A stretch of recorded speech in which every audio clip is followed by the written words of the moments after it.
काल बिल्डिंगमध्ये सगळ्यांनी मिळून होळी केली होती. मग मस्त मध्ये होळीला नैवेद्य दाखवून होळीत नारळ पण केला आणि होळीला प्रदक्षिणा मारून नमस्कार केला. तसं तर दुनिया आपल्या नावानं रोज बोंबलत असती. मग ह्या पोरांना म्हणलं तुम्ही तर कशाला गप्प बसताय, तुम्ही पण बोंबला आणि जोरात बोंबला. तर नमस्कार मित्रांनो, स्वागत आहे तुमचं आपल्या नवीन ब्लॉगमध्ये. नेहमीप्रमाणे सकाळी ब्लॅक कॉफी आणि त्यासोबत आपलं प्री वर्कआउट मिल घेऊन निघालो जिमला. जिममध्ये पोहोचल्यानंतर घेतले बजरंगबलीचे दर्शन आणि वॉर्मअप सुरू केला. आज केला आपण बेंचवर चेस्ट वर्कआउट आणि त्यानंतर ट्रायसेप्स वर्कआउट आणि कार्डिओसाठी गेले 20 मिनिटं इन्क्लाइन वॉकिंग आणि वर्कआउट फिनिश करून निघालो घरी. घरी पोहोचल्यानंतर घेतली एक स्कूप व्हे प्रोटीन आणि क्रिएटिन. त्यानंतर आवरून टीव्ही बघत थोडा नाश्ता केला. मग गाडी काढून निघालो शॉपवर.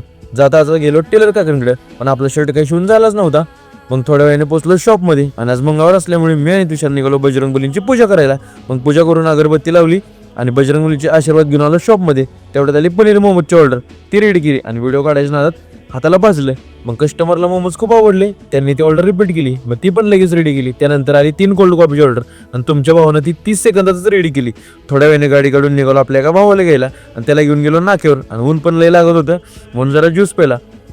तिथनं गेलो त्याच्यासोबत त्याच्या घराचं मटेरियल घ्यायला. मग त्याला सोडून आलो शॉपवर आणि दुपारी केलं जेवण. थोड्या वेळाने आली कोल्ड कॉफीची ऑर्डर, ती रेडी केली. त्यानंतर आली कोल्ड कॉफी आणि फ्राईजची एकत्र ऑर्डर. मग काय बागात टॉप विषय करून टाकला आणि ती पण रेडी केली. नंतर आली फ्राईजची ऑर्डर, ती रेडी केली. मग 5 वाजता नेहमीप्रमाणे घेतली ब्लॅक कॉफी. आजच्यासाठी एवढंच. धन्यवाद. व्हिडिओ आवडला असेल तर तुमच्या ह्या भावाला नक्की फॉलो करा.